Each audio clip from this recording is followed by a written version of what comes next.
ചെമ്പനീർപ്പൂ സീരിയലിൻ്റെ പ്രേമ എപ്പിസോഡാണ് കേട്ടോ പറയുന്നത്. അങ്ങനെ നമ്മുടെ രേവതി ഒരു അമ്മയാവാൻ പോവുകയാണ്.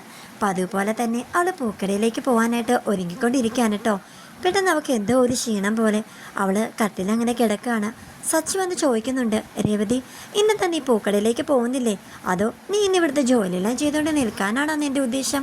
അപ്പോൾ രേവതി പറയുന്നുണ്ട്, അത് പിന്നെ സച്ചിയേട്ടാ, എനിക്കെന്തോ ക്ഷീണം പോലെ, ഞാൻ കുറച്ച് സമയം കഴിഞ്ഞ് പോയിക്കോളാം, എനിക്ക് കുറച്ച് നേരം റെസ്റ്റ് എടുക്കണം, ഞാനൊന്ന് കിടക്കട്ടെ. സച്ചി പറയുന്നുണ്ട്, എന്തു പറ്റി നിനക്ക്, നമുക്ക് ഹോസ്പിറ്റലിലോട്ട് പോകണം? അതൊന്നും വേണ്ട.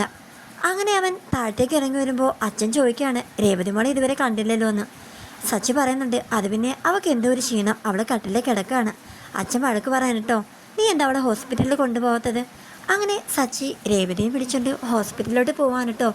അങ്ങനെ ഡോക്ടർ പറയാണ്, സച്ചി നിങ്ങളൊരു അച്ഛനാവാൻ പോവുകയാണ്, നിങ്ങൾക്ക് ഉടനെ തന്നെ ഒരു കുഞ്ഞ് പിറക്കും. അവൻ സന്തോഷത്തോടെ തുള്ളിച്ചാടുകയാണ് കേട്ടോ.